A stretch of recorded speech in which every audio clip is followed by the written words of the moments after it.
آج یہ قومیں سیکولر بنتی ہیں، صلیبی جنگوں کے زمانے میں تو یہ دکھاوا نہیں تھا۔ تب مغربی قومیں کٹر مذہبی ہونے پر فخر کرتی تھی، تو پھر صلیبی جنگیں کیسے ہوتی رہی؟ مغربی میڈیا مسلمانوں کے معاملات کو ہمیشہ ایک خاص انداز میں پیش کرتا ہے۔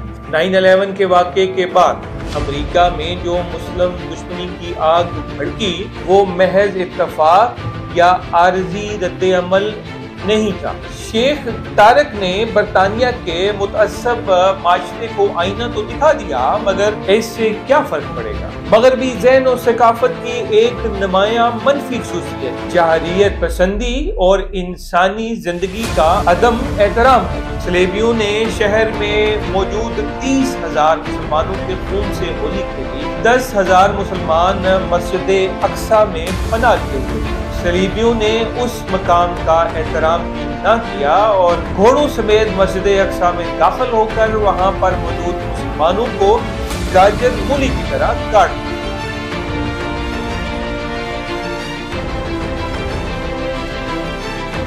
حقیقت یہ ہے کہ فرنگی ذہن میں تعصب، تنگ نظری اور دوسری قوموں میں بالخصوص مسلمانوں سے نفرت پیدا کرنے والے عوامل کا تعلق مذہب سے دوری سے نہیں بلکہ مذہب سے ہے۔ لیکن مذہب سے مراد اسلام اور سچی عیسائیت نہیں، تحریف شدہ عیسائیت ہے، مارٹن لوتھر وغیرہ کی عیسائیت ہے۔ مغربی اقوام بے شک سیکولر ہونے کا دعویٰ کرتی رہیں، جہاں تک نسلی امتیاز، تعصب وغیرہ جیسے رویوں کا تعلق ہے، ان کی جڑیں ان کے مذہبی رویوں میں پائی جاتی ہیں۔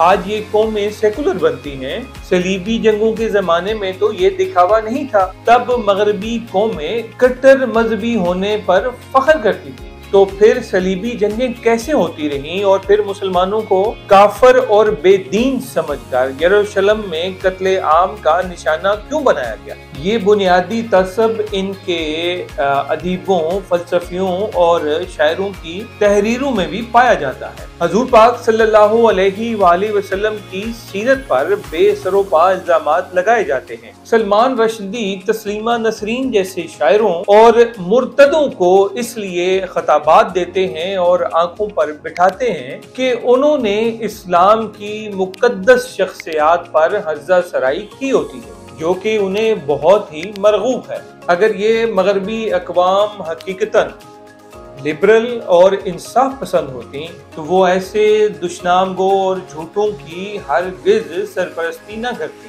اس تعصب اور عدم رواداری کی جڑیں بہت دور دور تک پھیلی ہوئی ہیں۔ مغربی میڈیا مسلمانوں کے معاملات کو ہمیشہ ایک خاص انداز میں پیش کرتا ہے، خواہ BBC ہو، خواہ CNN ہو یا جرمن ٹیلی ویژن یا مغربی اخبارات۔ یہ وہ متعصب اور تنگ نظر میڈیا ہے جو کہ مختار مائی اور ڈاکٹر شازیہ کے سکینڈلز کو خوب اچھالتا ہے تاکہ مسلمان بدنام اور رسوا ہوں، لیکن طالبان کی حراست میں ان کے پاکیزہ سلوک سے متاثر ہو کر مسلمان ہو جانے والی مغربی صحافی خواتین کی کہانیاں گول کر جاتا ہے تاکہ کہیں ان کے عیسائی بھائی اسلام کی پاکیزگی کی طرف مائل نہ ہو جائیں۔ افغانستان اور عراق کو تاراج کرنے والا جارج ڈبلیو بش ایک متعصب عیسائی تھا۔ القاعدہ، دہشت گردی، 9/11، وسیع پیمانے پر تباہی پھیلانے والے ہتھیار وغیرہ محض بہانے تھے۔ اصل مقصد تو مسلمانوں کے ان ٹھکانوں کی اینٹ سے اینٹ بجانا تھا جہاں پر ان کے خیال میں مسلمان آیا کے جراثیم پرورش پا رہے تھے۔ اسی مقصد کے لیے پیشگی حملے، پریونٹیو اٹیک کا نظریہ بھی پیش کیا گیا۔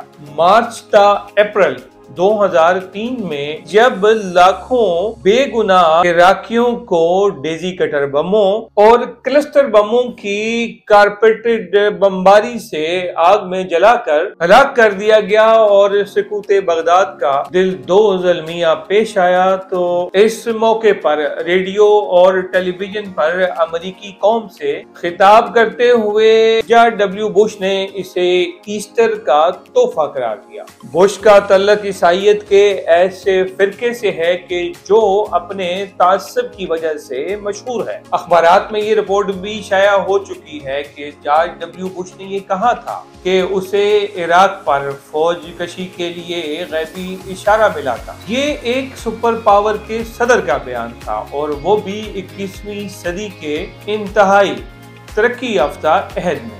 اگر کسی مسلمان ملک کے سربراہ نے اس حوالے سے کوئی ایسا بیان دیا ہوتا تو اس کے خلاف مغربی میڈیا آسمان سر پہ اٹھا لیتا۔ 9/11 کے واقعے کے بعد امریکہ میں جو مسلم دشمنی کی آگ بھڑکی وہ محض اتفاق یا عارضی رد عمل نہیں تھا۔ امریکہ میں مسلم دشمنی کی چنگاریاں تو ہمیشہ سے موجود تھیں۔ اس کی وجہ ان کا مذہبی تعصب تھا۔ اس واقعے کی وجہ سے یہ چنگاریاں شعلوں میں بدل گئیں اور امریکہ اپنا ذہنی توازن کھو بیٹھا۔ انہی دنوں ایک امریکی دانشور فل بیکویٹ نے اپنے ایک مضمون میں کچھ اس طرح سے زہر اگلا: We have to find them, kill them, wrap them in the pigskin and bury them. That way they will never go to heaven. ہمیں انہیں ڈھونڈنا چاہیے، پکڑ کے قتل کر کے خنزیر کی کھال میں لپیٹ کر زمین میں دبا دینا چاہیے۔ اس طرح وہ کبھی بھی جنت میں نہیں جا سکیں گے۔ سور کی کھال اور چربی سے مسلمانوں کو مشتعل کرنے کی عادت بہت پرانی ہے۔ 1857 کی جنگ آزادی کی وجہ ایک یہ وجہ اشتعال بھی تھا، لیکن مغربی اقوام کو اس حرکت میں اس لیے بھی مزہ آتا ہے کہ مسلمان خنزیر کو مذہباً ناپاک اور نجس جانتے ہیں۔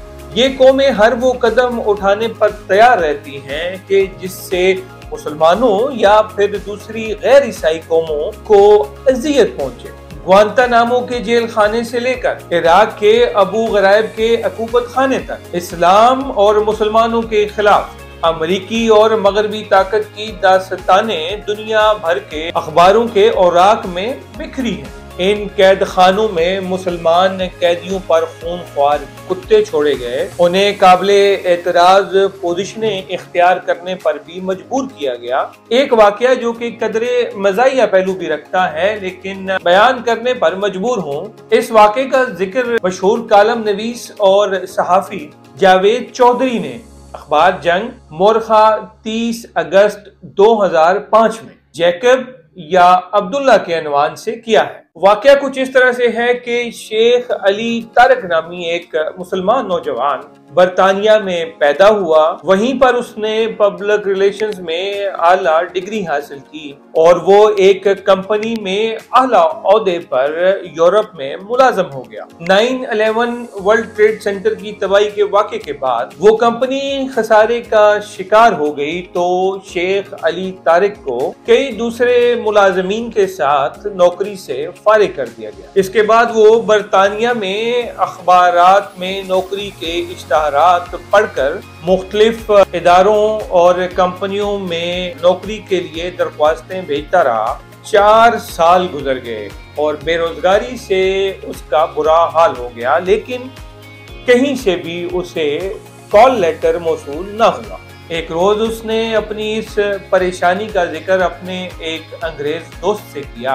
اس کا دوست مسکرا کر بولا، خرابی تم میں، تمہاری ڈگری میں یا تمہاری پرفارمنس میں نہیں، خرابی تمہارے نام میں ہے۔ شیخ طارق نے یہ سن کر حیرانگی کے ساتھ اپنے دوست کی طرف دیکھا تو اس کے دوست نے یہ جواب دیا کہ اسلامی دہشت گردی تمہارے نام میں چھپی ہے۔ 11 ستمبر کے بعد پوری دنیا کے مسلمانوں پر برا وقت آ گیا ہے۔ اب یورپ، امریکہ اور مشرقی بعید کی کمپنیاں مسلمانوں کو ملازم رکھنے سے کتراتی ہیں۔ جب تم سی وی بھیجتے ہو اور وہ تمہارا نام دیکھتے ہیں تو فوری طور پر تمہاری سی وی کو ردی کی ٹوکری میں پھینک دیا جاتا ہے۔ شیخ علی طارق کے لیے یہ ایک انکشاف تھا۔ وہ برطانیہ میں پڑھا لکھا تھا اور برطانوی معاشرے کو روشن خیال تصور کرتا تھا۔ اس کا یہ خیال تھا کہ یورپ انسانی حقوق، برابری اور مساوات کی سرزمین ہے، اس پر سب کچھ ممکن ہے، مگر جانبداری، نسل پرستی اور ناانصافی ممکن نہیں، مگر جب اس نے اپنے دوست کی بات پر غور کیا تو اس کا یقین متزلزل ہو گیا۔ اس وقت اس نے ایک عجیب فیصلہ کیا۔ اس کے اس فیصلے نے آنے والے دنوں میں پوری مغربی دنیا کو ہلا کر رکھ دیا۔ شیخ علی طارق نے اپنا نام تبدیل کر دیا۔ اس نے برطانیہ کے رجسٹریشن آفس میں اپنا نیا نام رجسٹرڈ کروایا۔ اس کا نیا نام ڈینیل جیکب تھا۔ شیخ طارق نے نام کی تبدیلی کے ساتھ ان تمام کمپنیوں میں دوبارہ سے اپلائی کر دیا جنہیں اس نے شیخ طارق کے نام سے اپنا سی وی بھجوایا تھا، اور ان میں سے کسی نے بھی اس کو جواب نہیں دیا تھا۔ اگلا دن ڈینیل جیکب کے لیے حیرتیں اور مسرتیں لے کر طلوع ہوا۔ 70% کمپنیوں نے نہ صرف یہ کہ اس سے جواب دیا تھا بلکہ انٹرویو کا وقت بھی طے کر دیا تھا۔ یہ جون 2005 کا پہلا ہفتہ تھا۔ ڈینیل جیکب نے ایک عالمی نشریاتی ادارے سے رابطہ کیا اور یہ ساری کہانی ان کے گوش گزار کر دی۔ اس ادارے نے ڈینیل جیکب کے ساتھ کیمرہ لگا دیا۔ وہ جس کمپنی میں گیا، اس نے جہاں انٹرویو دیا، اس کے نئے نام کی برکت سے اس کے اوپر جو دروازے کھلے، اس کیمرے نے وہ سب کا سب ریکارڈ کر لیا۔ 10 جون 2005 کو اس ادارے نے یہ فلم نشر کر دی۔ اس فلم میں ڈینیل جیکب نے یورپ وغیرہ میں رہنے والے مسلمانوں سے درخواست کی کہ اگر آپ اس جدید دنیا میں زندہ رہنا چاہتے ہیں تو اپنا اسلامی تشخص مٹا دیں اور میری طرح یہودی یا عیسائی نام رکھ لیں۔ شیخ طارق نے برطانیہ کے متعصب معاشرے کو آئینہ تو دکھا دیا، مگر اس سے کیا فرق پڑے گا؟ یہ وہ گورے ہیں جہاں اسکن ہیڈ مسلمانوں کے گھروں پر حملے کرتے ہیں۔ 9/11 واقعے پر ہزاروں پاکستانیوں اور دوسرے مسلمانوں پر حملے کیے گئے اور انہیں ملک چھوڑنے پر مجبور کر دیا گیا، جو برس ہاں برس سے وہاں پر رہ رہے تھے اور بعض تو وہیں پر پیدا ہوئے تھے۔ ان کا جرم یہ تھا کہ ان کے نام سے ان کا مسلمان ہونا ظاہر ہوتا تھا، اور مسلمانوں سے مشابہت کی بنا پر وہاں سکھوں پر بھی حملے کیے گئے۔ مغربی ذہن و ثقافت کی ایک نمایاں منفی خصوصیت جاہلیت پسندی اور انسانی زندگی کا عدم احترام ہے۔ اس خصوصیت کے پس منظر میں بھی ان کے جھوٹے اور غیر فطری عقائد کا بہت بڑا دخل ہے۔ عیسائیوں کے نزدیک حضرت عیسیٰ علیہ السلام کو قتل کیا گیا اور انہوں نے صلیب پر جان دے کر ان کے گناہوں کا کفارہ ادا کیا۔ انجیل کے مطابق جب یسوع کو سولی دی گئی تو پوری دنیا کے اوپر اندھیرا چھا گیا۔ گویا عیسائیت کا پہلا باب ہی سولی اور خون ریزی سے شروع ہوتا ہے۔ سینٹ پال، جس نے کہ موجودہ عیسائیت کی بنیاد رکھی، ابتدا میں ان لوگوں کو قتل کر کے خوش ہوتا تھا جو یہودیت سے تائب ہو کر عیسائی بنتے تھے۔ پھر وہ خود عیسائیت کا پرجوش مبلغ بن گیا۔ سینٹ پال کو بھی قتل کیا گیا تھا۔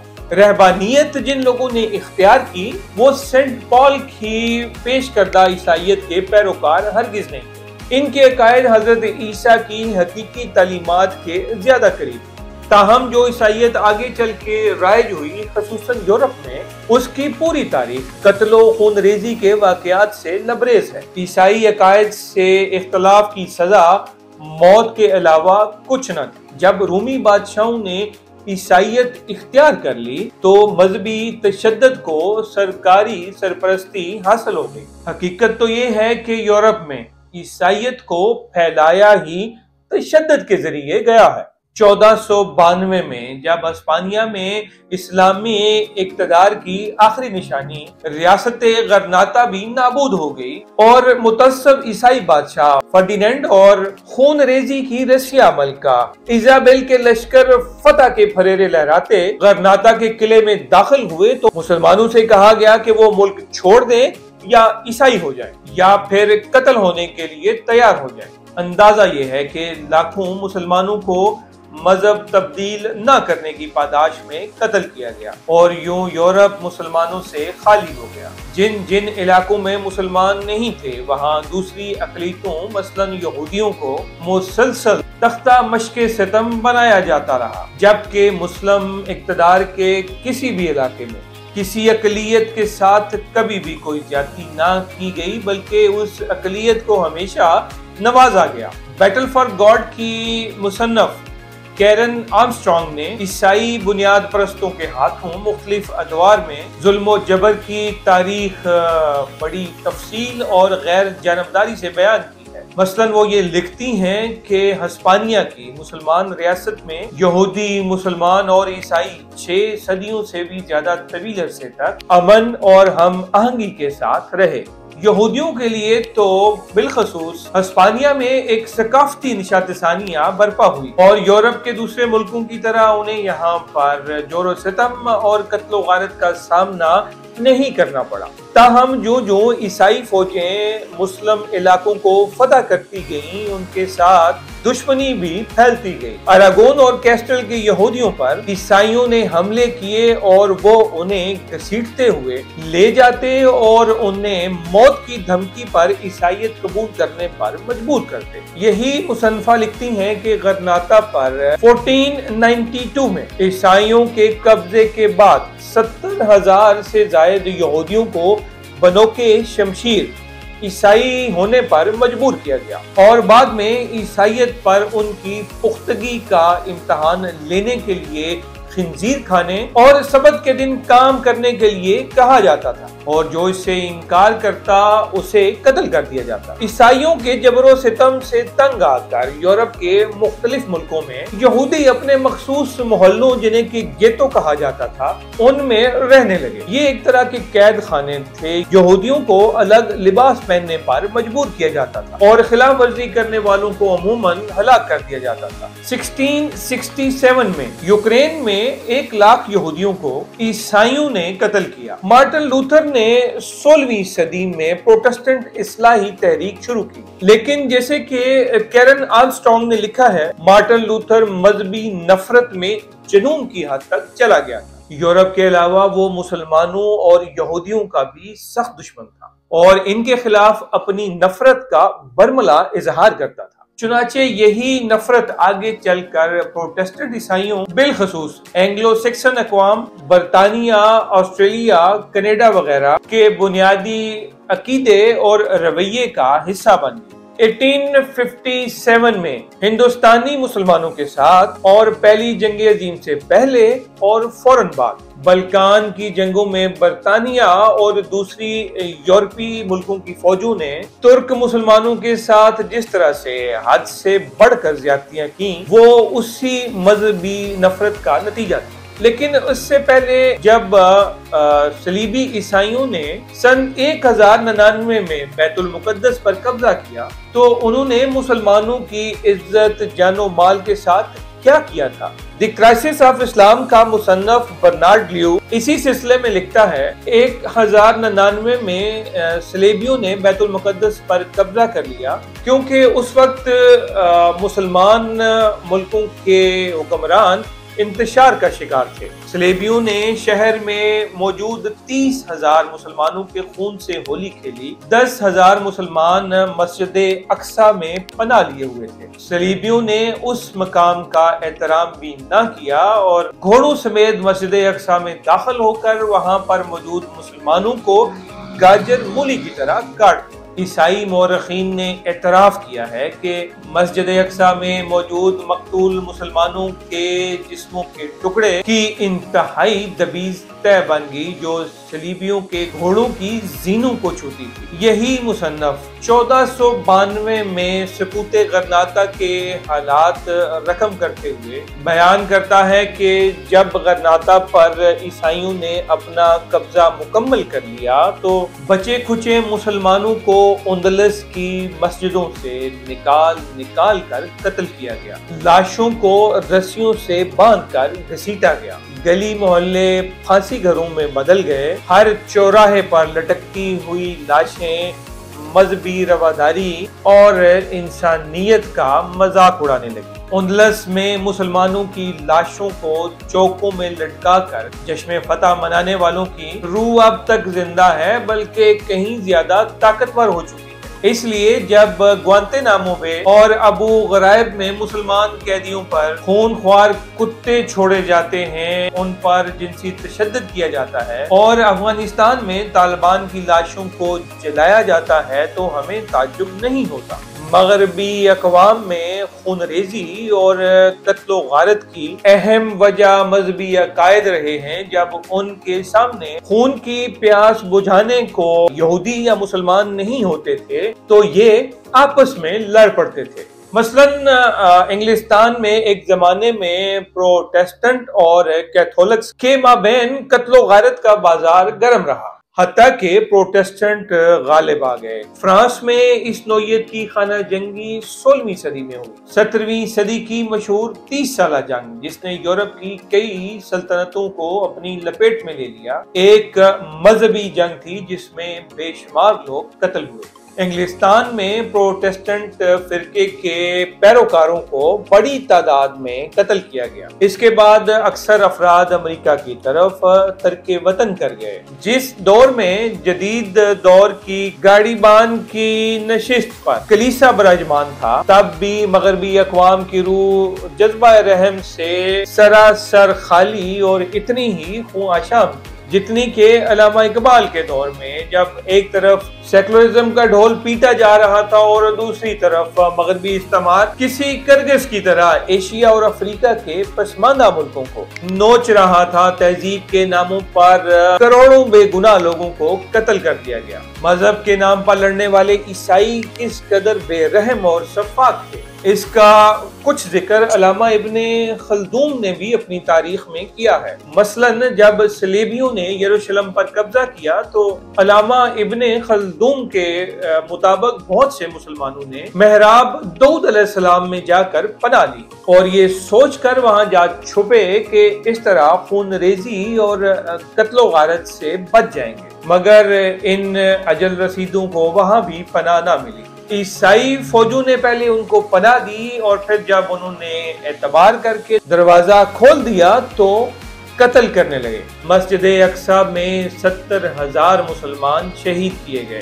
ظاہر ہے ان میں عورتیں اور بچے بھی شامل تھے اور یہ سب شہری تھے، ان میں فوجی نہیں تھے۔ ابن خلدون نے انہی صلیبیوں کا ایک اور واقعہ لکھا ہے کہ مصر سے ایک لشکر یروشلم کی آزادی کے لیے آیا لیکن پسپا ہو کر منتشر ہو گیا۔ اس لشکر میں سے ایک گروہ ایک گھنے باغ میں جا کر چھپا تو عیسائیوں نے اس باغ کو آگ لگا دی اور سب کے سب جل گئے۔ تاریخ میں دوسری قوموں بالخصوص مسلمانوں کے ساتھ عیسائیوں کی جنگوں کا احوال پڑھتے ہوئے حیرت ہوئی کہ جہاں مسلمان جنگوں میں بھی اخلاقی قیود کی پابندی کرتے تھے، عیسائی ہر طرح کی زیادتی، ناانصافی، دھوکہ اور بے رحمی روا رکھتے تھے۔ انگریزی کا محاورہ ہے کہ محبت اور جنگ میں سب جائز ہوتا ہے۔ اسلام کسی بھی حالت میں ہر قسم کے فعل کو جائز نہیں ٹھہراتا۔ اسلام مورخین نے لکھا ہے کہ ہسپانیہ پر قبضے کے بعد عیسائیوں کی وسیع پیمانے پر چیرہ دستیاں شروع ہوئیں تو مسلمانوں نے بھی مزاحمت کی۔